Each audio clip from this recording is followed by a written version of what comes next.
데이터베이스와 SQL 프로그래밍 과목의 네 번째 장 SQL 프로그래밍에 대해서 배우도록 하겠습니다.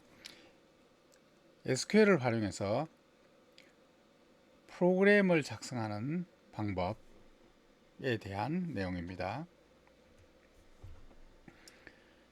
자, 이를 위해서 SQL 프로그래밍의 기초적인 내용부터 먼저 시작하겠습니다. 자, SQL을 활용해서 데이터베이스 안에 들어있는 데이터를 SQL을 활용해서 어떻게 프로그램을 만드는가에 대한 내용을 설명드리겠습니다. 자, 데이터베이스 프로그래밍이라고 하는 것은 무엇이냐? 프로그래밍이라는 것은 프로그램을 만드는 과정, 프로그램을 만드는 작업, 이것을 프로그래밍이라고 얘기합니다.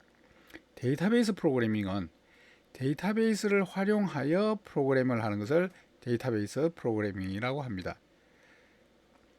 모든 프로그램에서는 데이터가 필요한데 그 데이터를 DBMS 소프트를 이용해서 데이터베이스로 저장을 하고 그 데이터베이스에 들어있는 그 데이터를 SQL문을 이용해서 DBMS로부터 데이터를 가지고 오거나 넣고 하는 이런 형태로 작성되는 프로그램을 데이터베이스 프로그래밍이다, 이렇게 얘기합니다.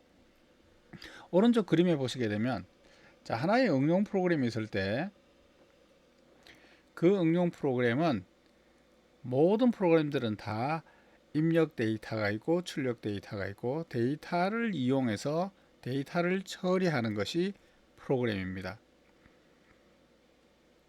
그래서 하나의 응용 프로그램은 그 프로그램에서 해야 될 어떤 처리 작업, 어떤 계산이든지 분석이든지 빅데이터 분석이든지 통계 처리든지 혹은 업무 어떤 시스템이든지 우리 학교로 따지면 수강 신청하는 거라든지 혹은 성적 조회하는 거라든지 이런 식의 어떤 업무가 있으면 그 업무를 하기 위해서 해야 되는 어떤 처리 내용이 있고요. 그 처리를 위해 가지고 데이터를 사용하게 되는데 그 데이터를 DBMS를 통해서 컴퓨터 보조기억 장치에 저장을 해놓고 그 프로그램에서 필요한 데이터를 DBMS에 요청해서 데이터를 가져와서 우리 프로그램에서 사용하는 이런 방식으로 프로그램을 하는 것이 데이터베이스 프로그래밍입니다. 이 데이터 입출력은 DBMS의 데이터를 요청하기 때문에 데이터베이스 언어, 즉 SQL 언어로 이 DBMS와 연동해서 데이터를 가지고 오고 저장하고 이 SQL문에 의해서 가지고 온 데이터를 계산하거나 어떤 처리를 하는 것은 C 언어나 자바 언어나 파이썬 언어나 이런 어떤 프로그래밍 언어를 이용해서 계산이나 처리를 하게 됩니다. 그래서 하나의 프로그램 안에는 그 프로그램을 작성하는 C 언어나 자바나 파이썬 언어와 같은 그 언어, 이런 언어를 주인 언어다, 그래서 호스트 언어라고 그렇게 부릅니다. 주인, 호스트, 게스트 할 때의 호스트. 이 호스트 언어의 문장으로 어떤 계산이나 처리를 하면서 그 중간중간에 데이터베이스가 필요하면 SQL문이 중간중간에 있어서 DBMS를 통해서 데이터를 가지고 오거나 처리를 하는 이런 형태로 작성되는 것이 데이터베이스 프로그래밍입니다.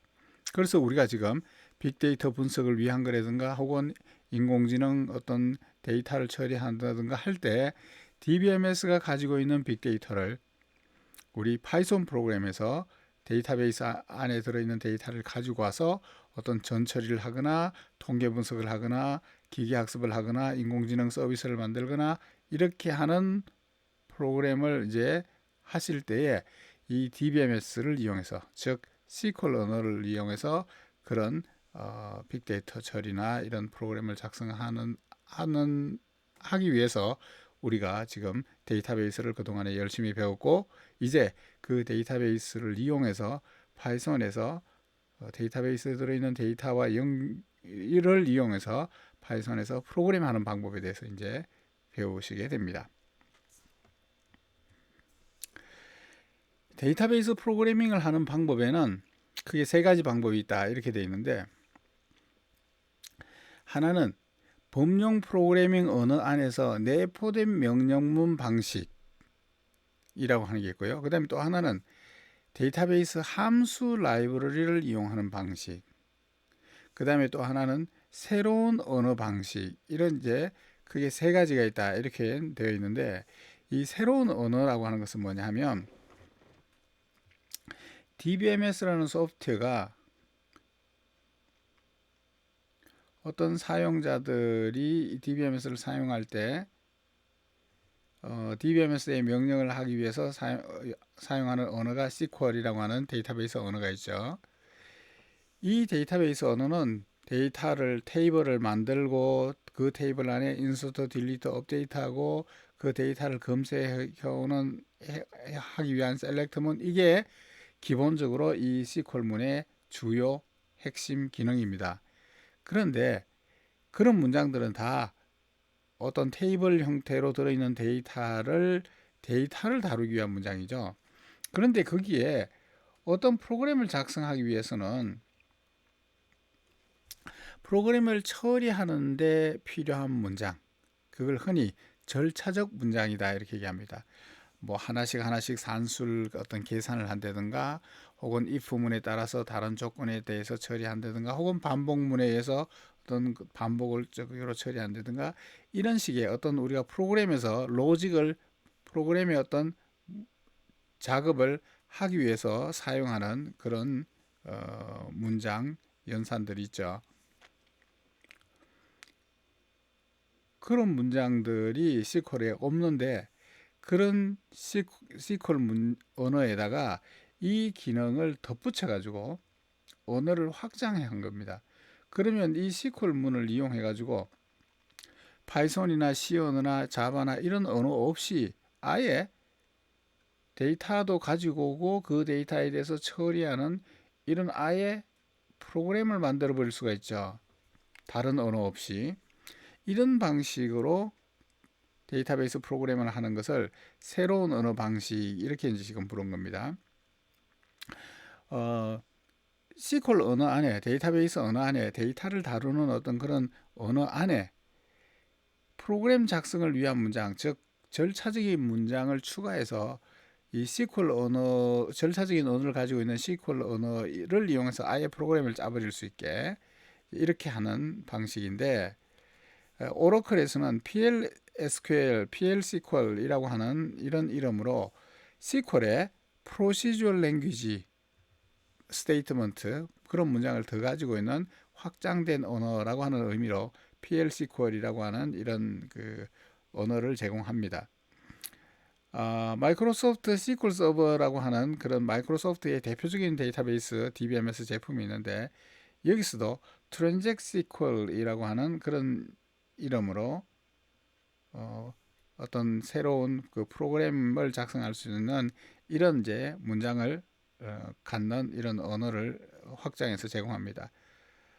마리아DB나 MySQL에서도 이런 프로그램이 가능한 문장들이 들어있어요.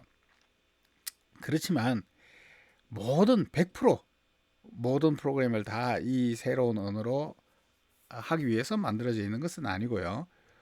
흔히 이제 이따가 배우시게 될 저장 프로시저, 저장 함수, 이런 식으로 하나의 모듈 프로그램, 하나의 프로시저나 하나의 함수, 그 프로시저나 함수도 하나의 프로그램이고, 그 프로그램을 외부에서 불러서 쓸 수 있도록 모듈화한 것을 저장 프로시저 또는 함수라고 하는 거죠.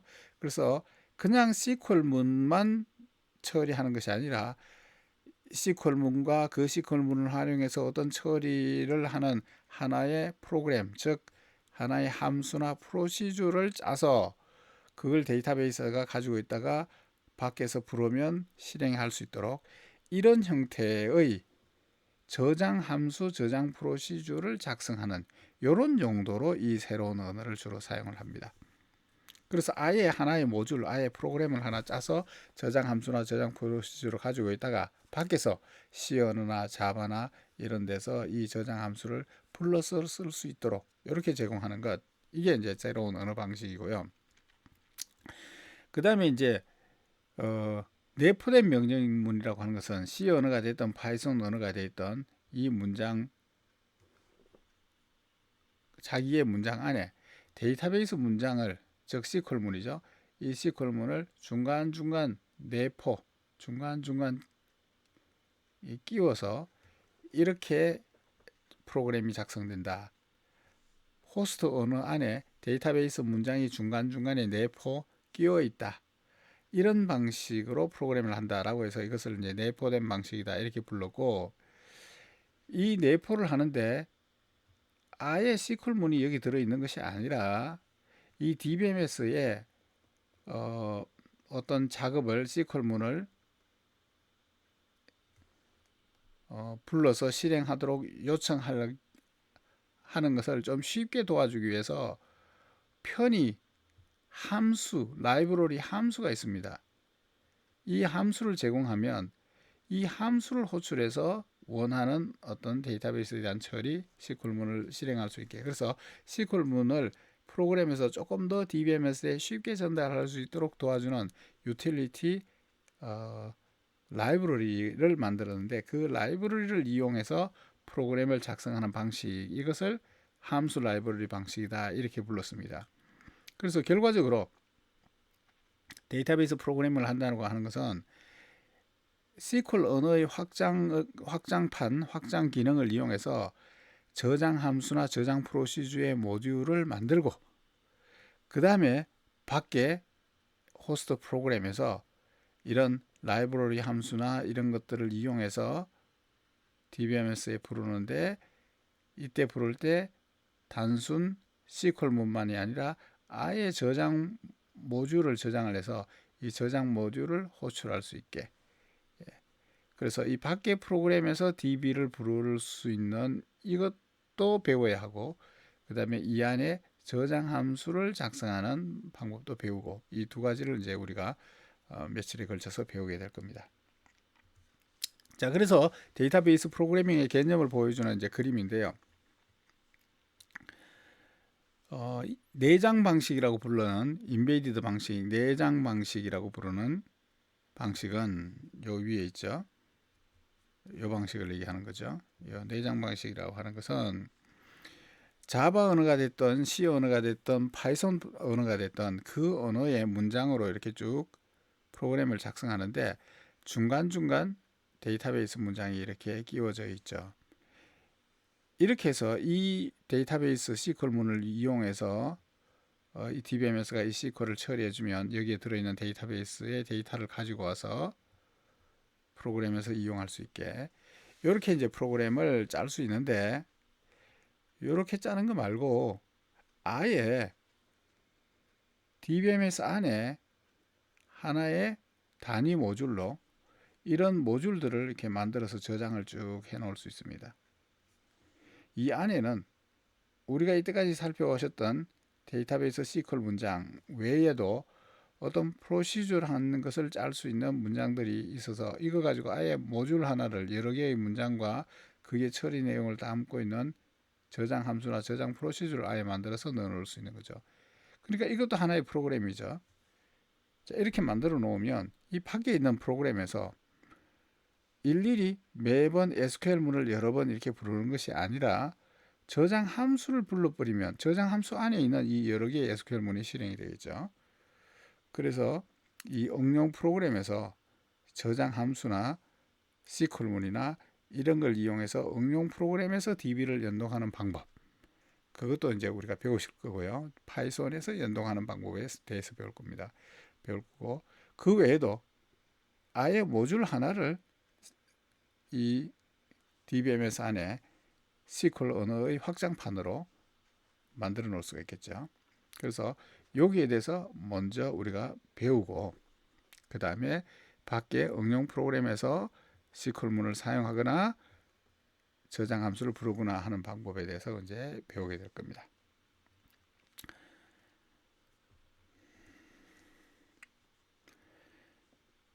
자, 이제 요 첫 번째 방법, 이 저장 함수를 만들기 위해서, 즉 SQL 언어의 확장 기능을 이용해서 파이썬 프로그램이나 자바 프로그램이나 이런 일반 범용 프로그래밍 언어를 사용해서 프로그램을 만드는 것이 아니라 이제 데이터베이스 언어를 이용해서 아예 저장 모듈을 하나 만든다든가 좀 비교적 간단한 프로그램을 하나 만든다든가 하기 위해서 프로시저럴한 문장이 있어야 되는데, 그 프로시저럴한 문장을 가지고 이제 모듈을 만들 때 제일 기본적으로는 변수라고 하는 것을 사용을 해야 됩니다.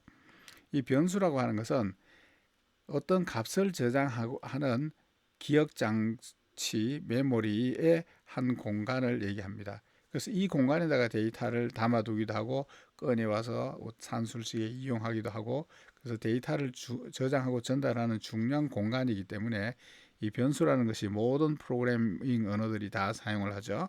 그래서 이 데이터베이스 저장 프로시저를 만들기 위해서도 변수를 사용을 해야 되는데, 이 변수는 우리가 저장 함수나 저장 프로시저를 하나 만들 때 이 저장 함수나 프로시저를 이제 여러 개를 만들 수 있는 거죠.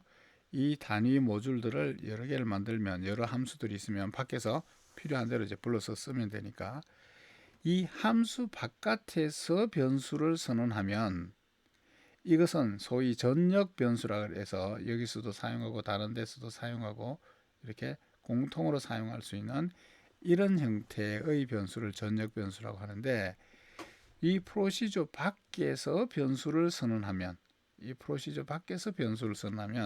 이건 전역 변수와 같은 역할을 한다라고 하고요. 그 다음에 이제 이 바깥에서도 필요하지만 이 모듈 안에서도 변수가 필요하죠. 이 모듈 안에서 모듈을 작성하기 위해서는 얘도 필요할 수 있고 얘도 필요할 수 있고, 프로시저 안에 단위 모듈 안에서 변수를 사용할 경우에는 이 안에서만 사용되고 이 프로시저 바깥에서는 사용을 못합니다. 그래서 요거는 이제 지역 변수, 이 밖에 있는 것을 이제 전역 변수 이렇게 이제 부르는데, 전역 변수, 즉 이 밖에서 변수를 선언해서 사용을 할 경우에는 따로 선언문이 필요 없고 set이라고 하는 함수를 이용해서 어떤 변수의 값을 이렇게 저장하는 이런 문장이 set인데, 변수를 선언할 필요 없이 바로 이렇게 변수에다가 값을 넣으면 할당이 돼서 그 다음부터 이용할 수 있게 합니다. 이렇게 함수 바깥에서 선언할 때는 이 앞에 골뱅이 표시 @사인이라고 부르기도 하고요, 이 표시를 꼭 붙여줍니다. 어떤 변수의 내용을 화면에 출력하고 싶다 그럴 때는 select, 이 select가 검색하는 건데, 어떤 테이블에서 검색하는 건데 테이블에서 가지고 오는 것이 아니라 변수 이름이 이렇게 있으면 이 변수의 값을 출력해주는 그런 역할도 합니다. 이게 이제 프로시저나 저장 함수 밖에서 변수를 사용할 경우인데,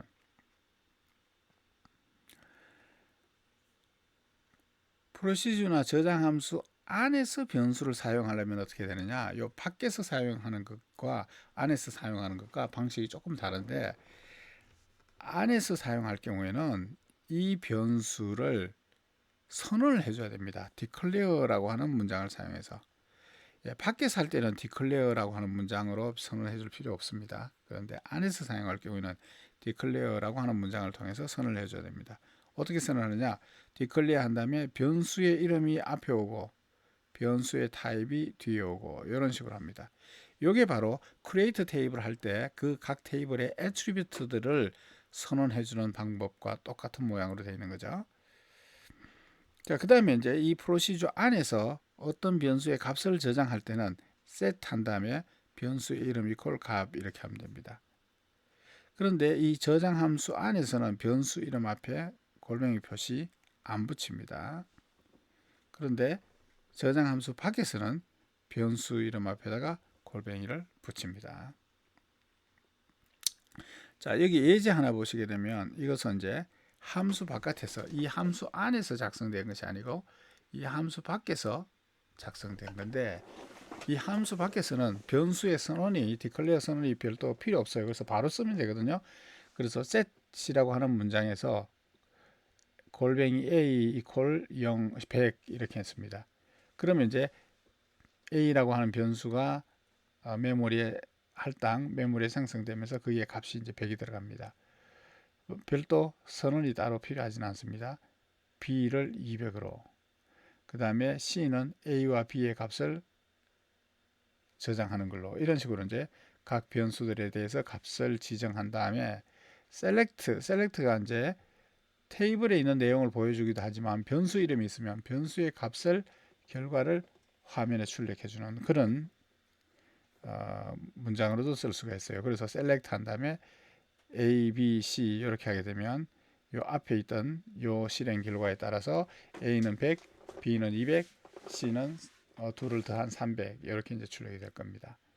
이게 이제 프로시저 밖에서 변수들을 사용하는 예가 되겠고요. 저장 프로시저나 함수 안에서는 declare라고 하는 것을 통해서 선언한 다음에 이제 써야 된다라고 하는 것이 차이가 좀 있죠. 자, 예를 들어서 이것은 이제 프로시저 안에서 이 변수를 사용하는 경우입니다. 프로시저에서 프로시저를 하나 만드는 방법은 이거 나중에도 배워야 되기 때문에 지금 이제 나왔을 때 이 예제를 통해서 설명을 좀 드리겠습니다.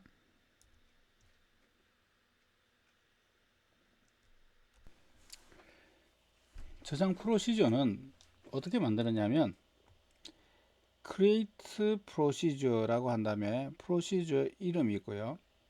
여기 파라미터를 받을 수가 있는데 지금 파라미터를 사용 안 하는 경우이기 때문에 지금 열었다가 괄호 열었다가 바로 닫아서 안에 파라미터가 없고요.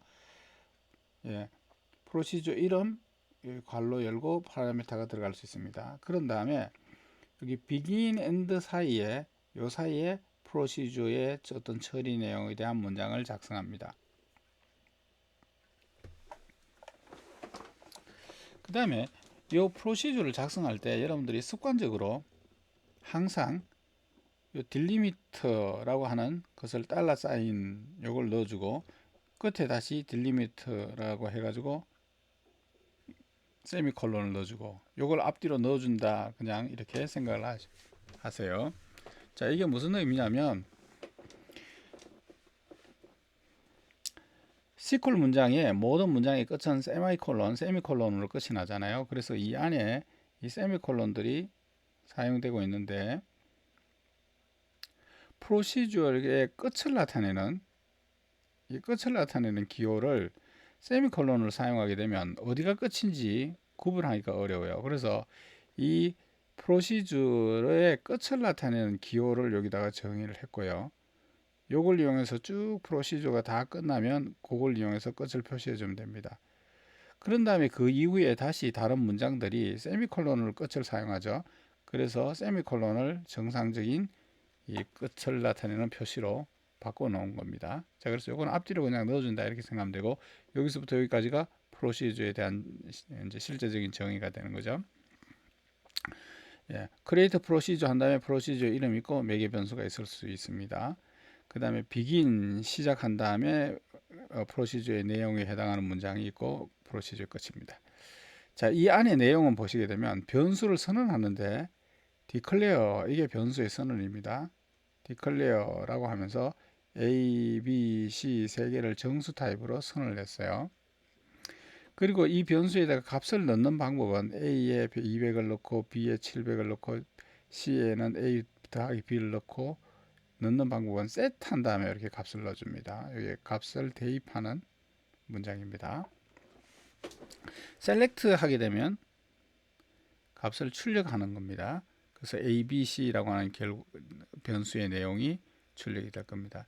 이렇게 프로시저를 하나 만들어 놓으면 마치 우리가 테이블을 만들어 놓으면 그 테이블에 데이터를 넣고 언제든지 나중에 다시 쓸 수 있듯이 프로시저를 하나 만들면 이 프로시저가 DBMS 안에 테이블하고 비슷하게 이 프로시저가 DBMS 안에 객체로 저장이 됩니다. 그러면 밖에서 언제든지 불러서 쓸 수 있는 거죠. 예, 프로시저를 만드는 목적은 밖에서 불러서 편리하게 쓰도록 그렇게 하는 것이 이 프로시저의 목적이죠. 그래서 프로시저를 하나 선언해 놨으면 이 프로시저를 불러서 실행시킬 수 있습니다. 프로시저를 호출하는 방법, 프로시저를 실행시키는 방법은 call이라고 하는 문장을 사용합니다. call 한 다음에 그 다음에 프로시저 이름을 부르면 이 이름의 프로시저가 이제 실행이 되는 겁니다. 이게 이제 프로시저 안에서 변수를 선언하고 사용하는 방법이었고요. 그 앞 슬라이드에는 프로시저 바깥에서 변수를 사용하는 방법인데 별도의 디클레어 선언이 없이 변수 앞에 골뱅이를 붙여서 @사인을 붙여서 사용한다 라고 하는 것이 차이가 있죠. 이따가 실습을 해보면서 같이 한번 비교를 한번 해보겠습니다. 자, 이게 이제 변수를 선언하고 사용하는 것이고, 그 다음에 우리가 프로시저럴 랭귀지로 프로그램을 작성하다 보면 어떤 조건에 따라서 다르게 실행할 필요가 있는 이런 경우가 있을 수 있습니다. 이럴 때 사용하는 것이 if문입니다. 자, if문은 어떻게 사용하느냐면 if 한 다음에 조건이 오고 then 한 다음에 조건을 만족했을 때 처리할 문장. if문의 끝은 end if를 꼭 해줘야 됩니다. 예, if 한 다음에 조건이 온 다음에 then 하면 조건을 만족했을 때 실행할 문장인데 조건을 만족하지 하지 않을 때 실행할 문장이 있을 경우에는 else 한 다음에 문장을 주면 됩니다. if문의 끝은 end if 이렇게 표시하면 되고요. 이 처리해야 될 문장들이 혹시 한 문장이 아니라 여러 개가 있다 그러면 얘를 블럭으로 이렇게 begin end로 이렇게 묶어서 여러 문장을 하나의 묶음으로 이렇게 취급하도록 해주는 그런 기능도 있습니다. 자, if문에 대한 내용이었고, 그 다음에 if문에 대한 설명이 하나 더 있죠.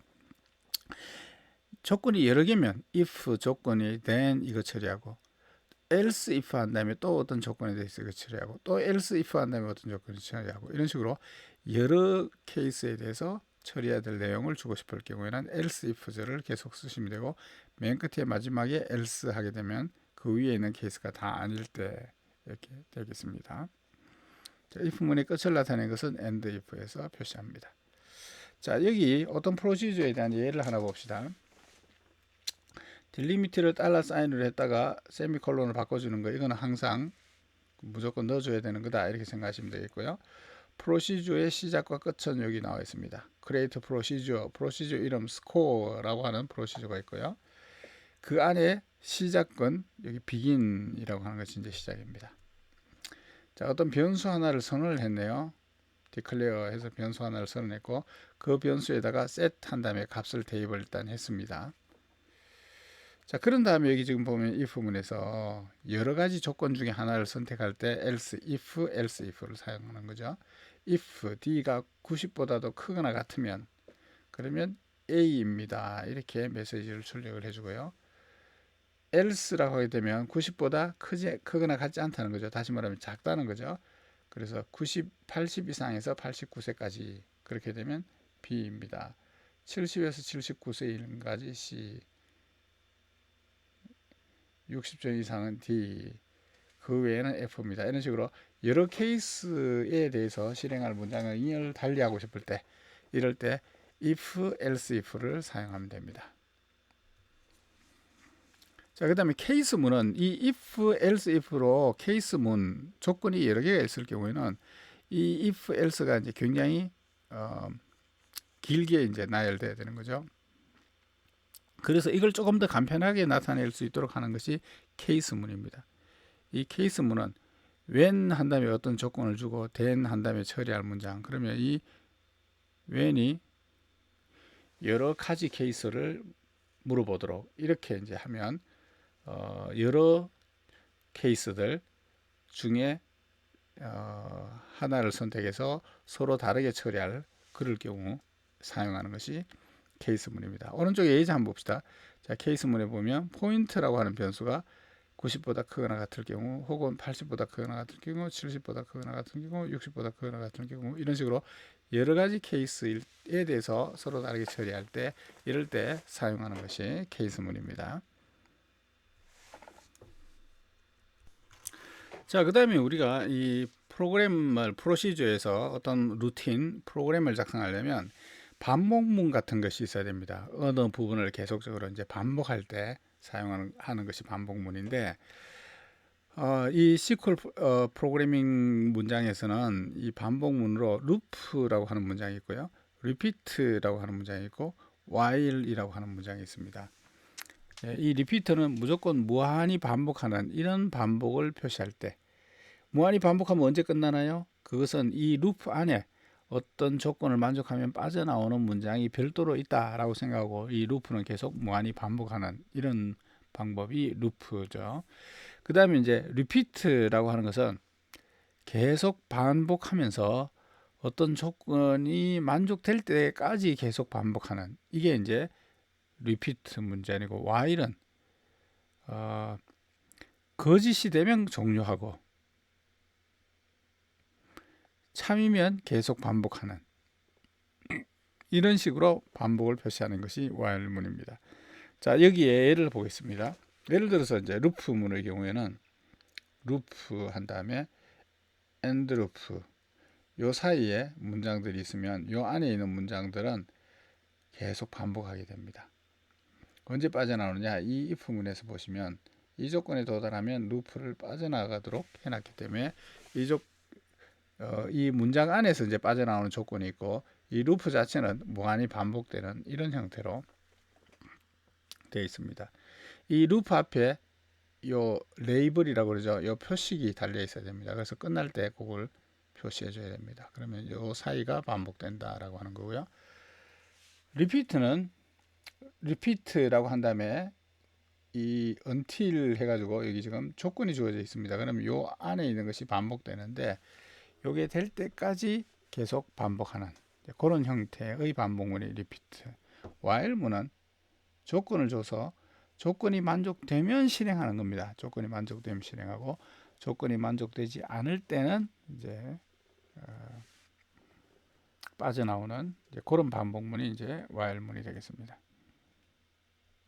자, 이렇게 해서 SQL문의 그 데이터베이스를 다루는 문장 외에 어떤 절차적인 처리를 하기 위한 기본적인 문장들에 대해서 살펴보셨습니다. 이제 요 슬라이드 영상을 요 슬라이드를 이제 빠져나가서 워크벤치에서 마리아DB에서 지금 우리가 배운 요 절차적인 어떤 문장을 이용해서 프로그램을 작성하는 방법에 대해서 간단히 좀 실습을 좀 해보겠습니다. 저랑 같이 영상을 보면서 따라한 이 데이터베이스 프로그래밍의 요 실습 내용은 나중에 스크립트 파일로 저장해서 과제물의 결과로 제출하시면 됩니다.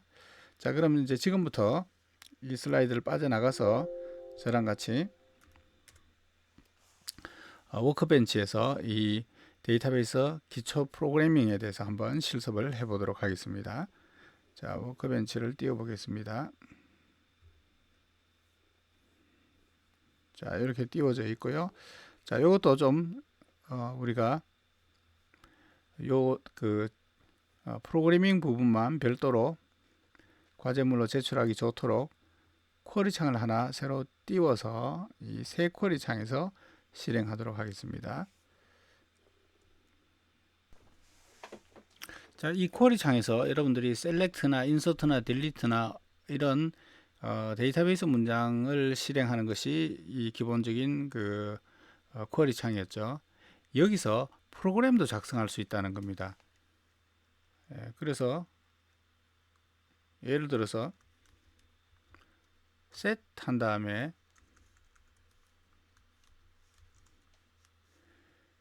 어떤 변수에다가 100을 넣겠다. 문장이 끝날 때는 세미콜론으로. 또 어떤 변수에다가 200을 넣겠다.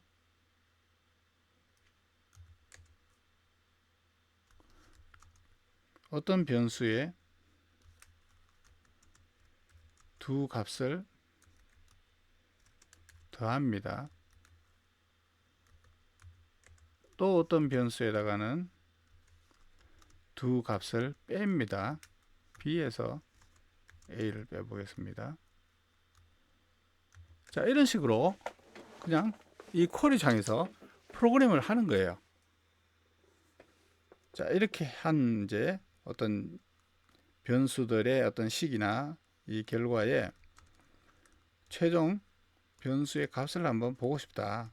변수의 내용을 출력하고 싶다. 그러면 이 select 문을 사용하면 됩니다.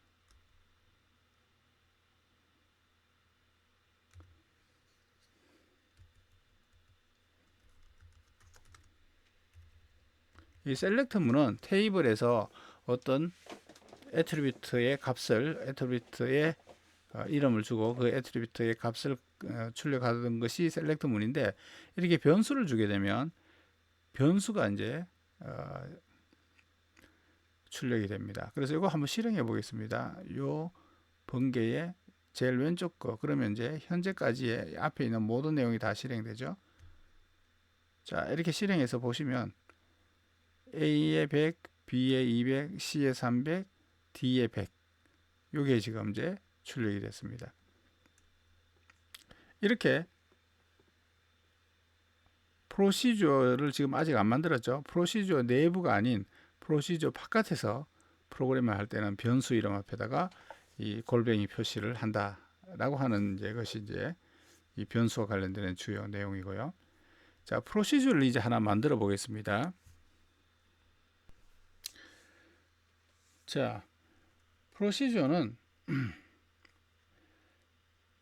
create procedure 해가서 프로시저를 만드는데, 그 전에 딜리미터를 달러 사인으로 바꾸는,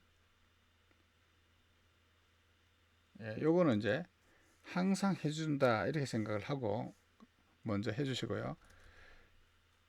프로시저를 하나 만드는 방법은 create procedure 이렇게 하고, 그 다음에 프로시저의 이름이 있고, 그 다음에 매개 변수가 있으면 넣는데 없으면 비워 놓으시면 됩니다. 자, 이렇게 create procedure 하신 다음에 그 다음에 begin 하고, begin 한 다음에 이제 여러 이 프로시저에서 처리해야 될 문장을 작성해 주시면 됩니다. 자, 프로시저 내부에서는 변수를 declare라고 하는 문장에서 변수를 선언을 해야 됩니다. 자, 여기 지금 A라고 하는 변수를 정수 타입의 변수를 지금 하나 선언했습니다. 자, 그 다음에 또 B라는 걸 선언하겠습니다.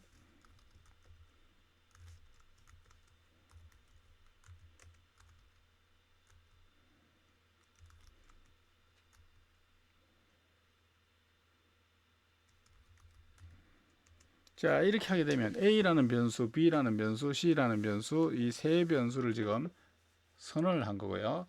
자, 이제 이 변수를 이용해서 A에다가 뭐 한 500좀 넣어 보겠습니다. 자, 변수에다가 값을 넣는 방법은 set 한 다음에 프로시저 내에서는 골방이 안 씁니다. 자, 또 다른 거 해보겠습니다. set B에다가 예를 들어서 300을 넣겠습니다. set C에다가는 A 더하기 B.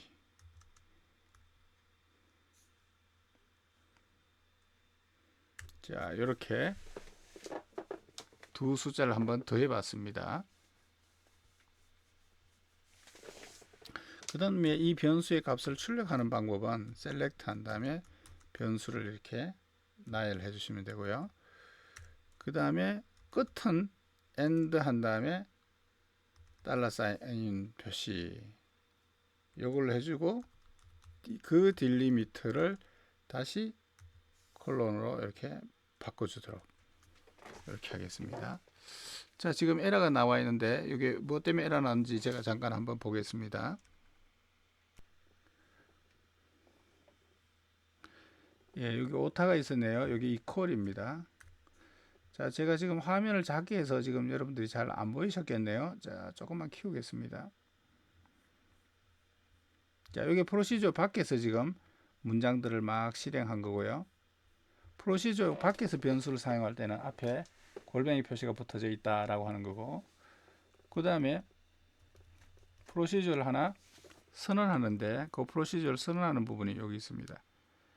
이 프로시저 안에서 이 begin, end 사이에 프로시저를 구성하고 있는 문장들이 오는데, 예, 이 프로시저 안에서 어떤 변수를 선언할 때는 declare라고 해서 선언이 되어 있어야 됩니다. 예, 그리고 변수 이름 앞에 골뱅이 표시 없습니다. 이 변수에다가 값을 저장하는 것은 set 문장을 쓰는 것 똑같고요. select는 이제 변수의 결과를 출력하도록 이렇게 됐습니다. 얘를 실행해 보겠습니다.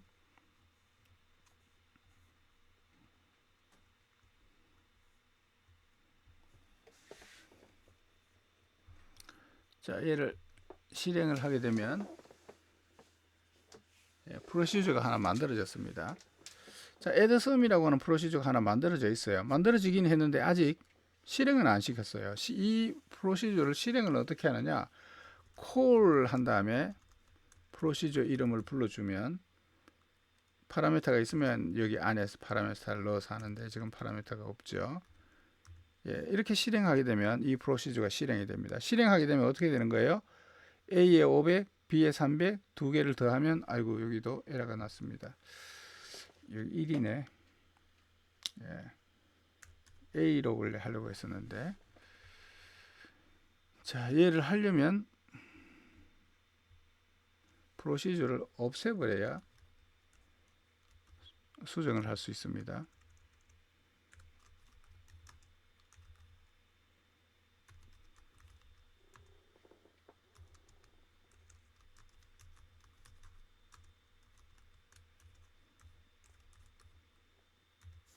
자 일단 요 드랍 프로시저를 한번 호출하겠습니다. 자 호출해서 이 아까 만들었던 이 프로시저를 없애버렸어요. 없애버리고 다시 한번 더 제대로 실행을 하겠습니다. 실행을 하면 프로시저가 만들어졌습니다. 자, 프로시저가 만들어지면 이걸 실행하는 방법은 밖에서 call을 부르시면 됩니다. 그럼 실행돼서 여기 보시게 되면 A에 500, B에 300, C에 800이라고 하는 값이 찍혔죠. 이걸 또 실행하고 싶으면 또 어느 적당한 위치에서 또 실행하면 또 그것이 호출되고 또 실행하면 호출되고 이렇게 원하는 위치에 원하는 곳에 원하는 횟수만큼 호출하게 되면 프로시저가 실행이 됩니다. 프로시저는 이렇게 밖에서 여러 번 불러서 언제든지 사용할 수 있도록 만들기 위해서 사용하는 것이 프로시저입니다. 자 여기서 이 프로시저의 변수, 밖에서 변수를 사용하느냐 안에서 변수를 사용하느냐에 따라서 변수 선언하고 사용하는 방법이 차이가 있다라고 하는 것을 한번 보여드렸습니다. 자 이제 if문을 사용하는 예를 한번 보도록 하겠습니다. 자 if문을 사용하는 프로시저를 하나 만들어 보겠습니다. 자 프로시저를 하나 만들 때는 항상 이 딜리미터를 $사인으로 바꿔주는 이걸 항상 하셔야 됩니다. 그런 다음에 이제 프로시저를 만들 수 있는 거죠. 예를 들어서 스코어라고 하는 이름의 프로시저를 만들어 보겠습니다. 자, 이 안에 이제 프로시저 문장을 작성해야 되는데 프로시저 문장이 여러 개일 수 있기 때문에 begin 한 다음에 end 사이에 넣습니다. 자, 변수를 하나 선언하겠습니다. D라고 하는 변수고 타입은 정수 타입을 하겠습니다. 자, 이 D에다가 뭐 예를 들어서 86 뭐 이런 값을 한번 넣어 보겠습니다. 자, if문을 사용하는 것이 이제 우리 지금 예제니까 이 if문은 이 D의 값이 90보다 크다. 그러면 then 이것을 성적이 A입니다.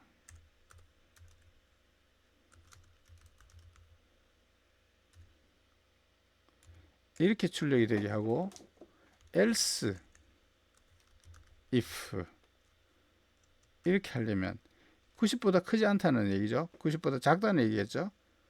그러면 90보다 작은 것 중에서 80보다 90보다는 작지만 80보다는 작으냐 크냐 그러면 얘가 B 점수를 받는 구간이죠. 그래서 B입니다. 자, 한두 개만 더 해보겠습니다. else if B가 70보다도 크다.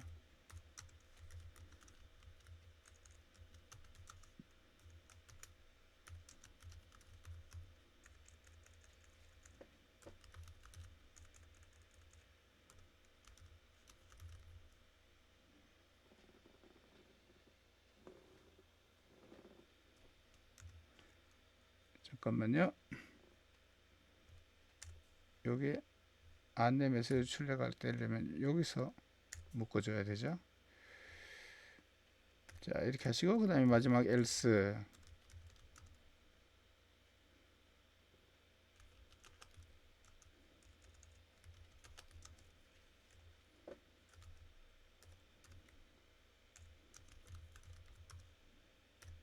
자, 이렇게 하게 되면 이제 어떤 변수의 값을 조건으로 여러 가지 조건에 따라서 서로 다르게 처리되는 것을 이제 보셨고, and 요 사이에 저장 프로시저가 정의되어 있어야 되는 거죠. 그리고 and 한 다음에 딜리미터도 원래 원위치대로 해 놓겠습니다. 자, 이렇게 해 놓은 상태에서 이 프로시저를 실행시키는 방법은 call 한 다음에 프로시저의 이름을 주시면 실행이 됩니다.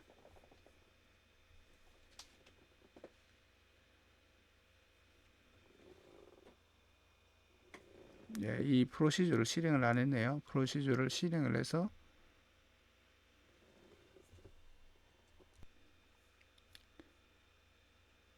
예, 여기 뭐 오타가 좀 있었네요. 여기 if가 빠졌네요.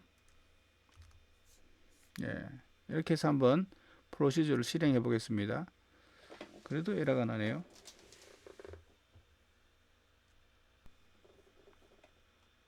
예, 여기에 세미콜론이 빠졌었네요.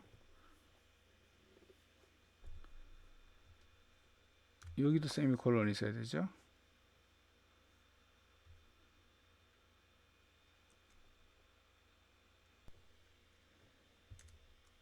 예, 여기 and if가 있어야 되네요. 자, 이렇게 해서 한번 실행해 보겠습니다. 예, 이번에는 프로시저가 정상적으로 설치가 됐네요. 자, 그러면 이제 이걸 바깥에서 부르시면 됩니다. 이 부르시게 되면 여기 B입니다. 왜냐하면 여기에 86으로 지정되어 있었기 때문에 여기에 86에 해당이 되는 조건인 거 B에 해당이 되겠습니다. 이걸 여러 번 부르시게 되면 부르실 때마다 프로시저가 호출되죠. 자, 이제 마지막으로 반복문을 한번 보겠습니다. 반복문에 세 가지 종류의 반복문이 있었죠.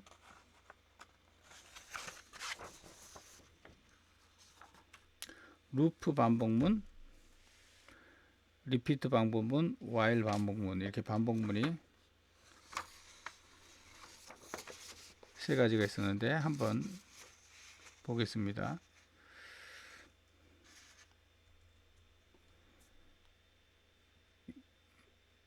자, 프로시저를 하나 만들어야죠. 앞에 있는 거 복사를 좀 하겠습니다. 카피,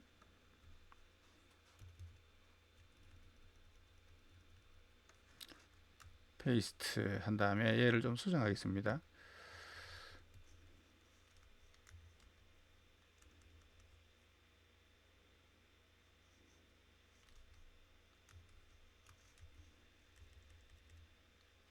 리피트는 키워드라서 안 되네요. REP까지만 하겠습니다. 자, 여기 이제 리피트 하는 부분이고,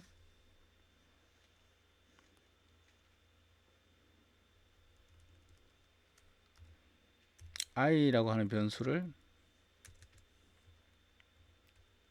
선언하고 i 값에다가 0이라고 일단 넣어봅시다. 자, 그런 다음에 여기에 반복하겠습니다. my loop라고 하는 이름으로 루프 이름을 줬고, 루프의 시작 if i가 100보다도 크면 이 루프를 빠져나갑니다. i가 계속 증가할 텐데 100보다도 크면 빠져나갑니다. 자, if 문이 끝나면 end if라고 해줘야 되는 거고요. 자, 그 다음에 set 한 다음에 합이라고 하는 변수에다가 i 값을 더해 줍니다. 자, 이 합을 쓰기 위해서는 이 위에 합이 선언되어 있어야 되겠네요. 그리고 합에 대한 초기 값을 0으로 초기 값을 넣겠습니다. 자, 이렇게 한 다음에 합 더하기 i, 그 다음에 and 루프, my 루프, 이렇게 하게 되면 이제 요 사이가, 요 my 루프, 요 사이가 반복이 됩니다.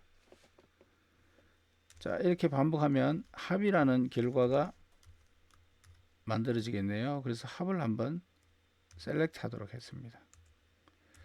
자, 그 다음에 뒤는 이제 같으니까 이걸 좀 지울까요?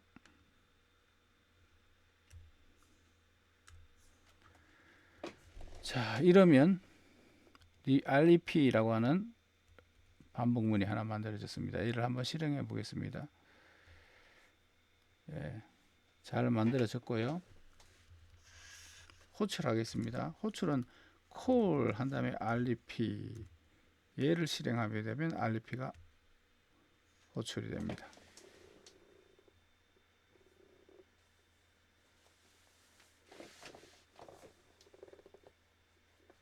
지금 무한 루프에 빠졌네요. 예, 뭐가 하나 빠졌습니다.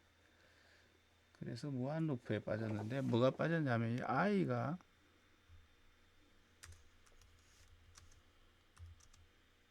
일 증가하는, 이 부분을 제가 빼먹었네요. 그럼 계속 증가하면 이제 어떤 조건에 도달해서 성공 빠져나오겠네요. 자, 이거를 수정을 했기 때문에 이 수정을 하려면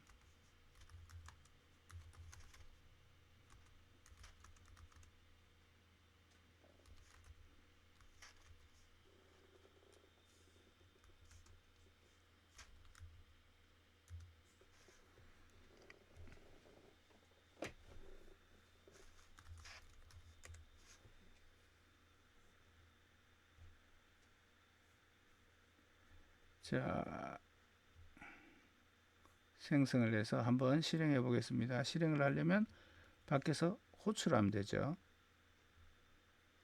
자, 호출했더니만 1부터 100까지 반복해서 지금 합이 5050이 나왔습니다. 자, 요거를 이제 뭐 좀 다른 형태로 바꾼다. 만약에 while문으로 바꾼다. 그러면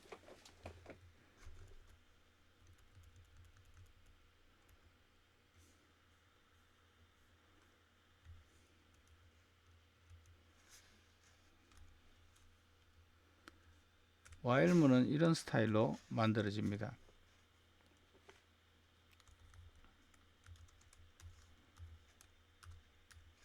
i가 100보다 작은 동안에 do 하면 이 밑에 있는 내용이 반복이 됩니다. 자, 반복할 내용이 뭐냐면 합에다가 i를 누적시키고 i를 1증가 시킵니다. 이렇게 해서 끝날 때는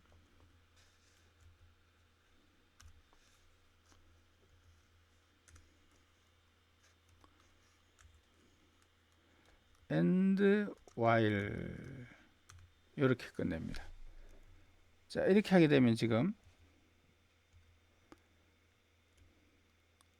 아까 했던 이 프로시저를 삭제를 하고요. 그 다음에 다시 새로 생성하게 되면 이번에는 while 문은 형태로, 지금 예전에 있던 걸 참고하려고 코멘트 처리를 해서 사실상 여기 없는 걸로 생각하시면 while 문으로 바뀌어서 실행이 됩니다. 자, 이게 함수가 잘 만들어졌습니다. 제가 한 번 더 만들려고 하다가 에러가 났던 거고요. 밖에서 호출하면 실행이 돼서 아까하고 똑같이 1부터 100까지의 합이 구해진 것을 볼 수 있습니다. 자, 이런 식으로 이제 프로그램 작성하듯이 작성하면서 프로그램을 만들 건데, 아직까지는 데이터베이스 문장하고 연동하는 것을 지금 보지는 않고 기본적으로 프로시저를 만들고 프로그램 하는 것을 이제 보셨는데, 요 그 챕터를 마치고 다음 챕터에서 이제 데이터베이스 문장, 셀렉트나 이런 데이터베이스 문장과 연동하면서 데이터베이스 프로그래밍 하는 것에 대해서 보도록 하겠습니다. 자, 일단 기초적인 프로그래밍 방법에 대한 설명을 모두 마치도록 하겠습니다. 여기까지 여러분들이 저를 따라서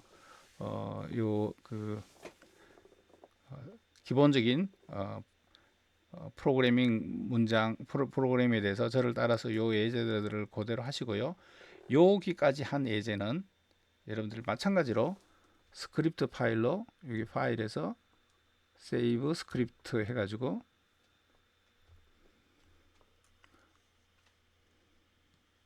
어떤 이름으로 하나 저장을 하셔서 과제물로 제출하시면